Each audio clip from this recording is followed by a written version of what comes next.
Early in the 16th century, Spain established a rich colonial empire in the New World. From Mexico to Peru, gold poured into her treasury, and new lands were opened for settlement.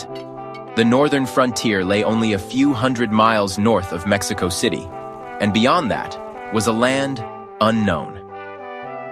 Tales of unimaginable riches in this land had fired the Spanish imagination ever since the Spanish arrival in the New World. They lured Hernando Cortés to Mexico in 1519, followed shortly thereafter by Párfilo de Narváez to Florida and Francisco Pizarro to Peru. Many expeditions ended in failure, but there were enough successes to keep alive the dream that great wealth lay within the grasp of anyone with the opportunity to seize it. Such was the situation in 1536 when Cabeza de Vaca and 3 tattered companions, sole survivors of the shipwrecked Narváez expedition, arrived in Mexico City after 8 years of wandering through what is now the American Southwest. Everyone listened intently to their story of an incredible land to the north, comprised of 7 large cities, with streets lined with goldsmith shops, houses of many stories, and doorways studded with emeralds and turquoise. Antonio de Mendoza, Viceroy of New Spain, Mexico, was anxious to explore this new land to determine if the stories were true. In 1539, he sent Fray Marcos de Niza, accompanied by some guides, and Esteban, a Moor who had been with Cabeza de Vaca, to find out. Fray Marcos returned within a year with sad testimony of Esteban's death at the hands of hostile Indians. However, his report also made mention of the 7 cities of Cíbola. Though Fray Marcos's report was garbled and exaggerated, Viceroy Mendoza was convinced of the city's existence. He promptly began planning an official expedition and chose his close friend, Francisco Vázquez de Coronado, to lead it. Coronado had come to Mexico in 1535, and through his friendship with the Viceroy and past successful missions, rapidly rose in status. After serving as a prominent member of the Mexico City Council, he was appointed governor of the northern frontier province of New Galicia. On January 6, 1540, Mendoza commissioned him expedition commander and captain general of all the lands he might discover and claim for Spain. The viceroy, however, counseled Coronado prior to his departure and cautioned him that the quest was to be a missionary undertaking, not one of military conquest. Quickly organized, the expedition left Compostela on Mexico's west coast on February 23, 1540.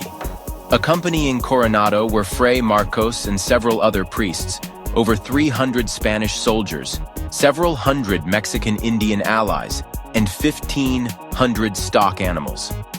Additional supplies for the expedition were sent north by ship under the command of Captain Hernando de Alarcón. After reaching Culiacán, Coronado and 100 soldiers, anxious to behold Cíbola, marched swiftly ahead of the slower-moving main army. On July 7, 1540, they arrived at Hawikuh, south of present-day Gallup, New Mexico, and first of the fabled cities of Cíbola.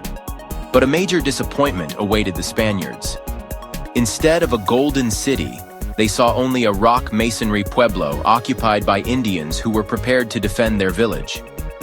After several unsuccessful attempts at a peaceful negotiation, the Spaniards attacked and forced the Indians to abandon the village. The pueblo, well stocked with much-needed food, became Coronado's headquarters through November.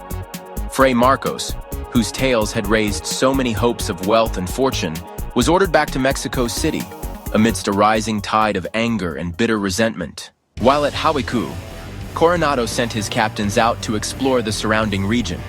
Don Pedro de Tovar and his troops reached the Hopi Indian villages in northeastern Arizona, while Garcia López de Cárdenas and his men traveled as far west as the Grand Canyon of the Colorado. A third captain, Hernando de Alvarado, marched eastward past Tacoma and Tiguex pueblos to Sicuye, Pecos Pueblo, near modern-day Santa Fe.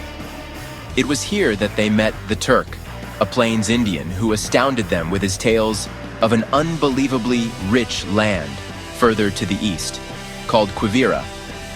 The Turk's stories renewed hopes among the Spaniards of finding the great wealth that had thus far eluded them. However, With winter approaching, further exploration had to wait until spring.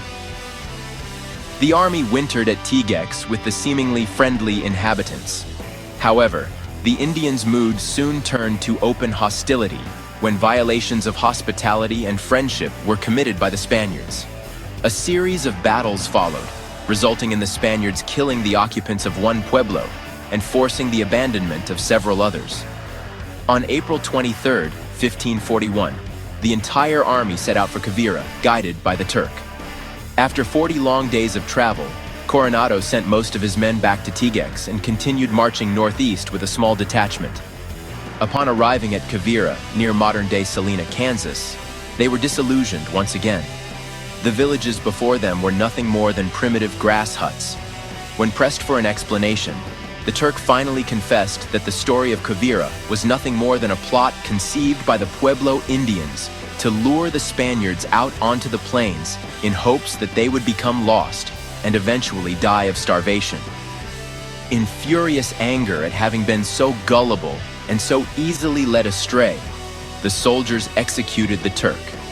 Coronado and his men soon after began their long, grueling return march back home, mired in bitter disappointment at having failed their mission. Coronado, his dreams of fame and fortune shattered, finally reached Mexico City in the spring of 1542. Although publicly scorned and discredited, he again resumed his position of governor of New Galicia. He and his captains were subsequently called in to account for their actions during the quest, and it was 4 more years before Coronado succeeded in clearing his family's name. 10 years after his return, at the age of 42, he died in relative obscurity. He could not know, however, that his courage had set the stage for the larger-than-life saga of the great American West. The Indians' religions changed subtly to incorporate the teachings of the priests who accompanied him.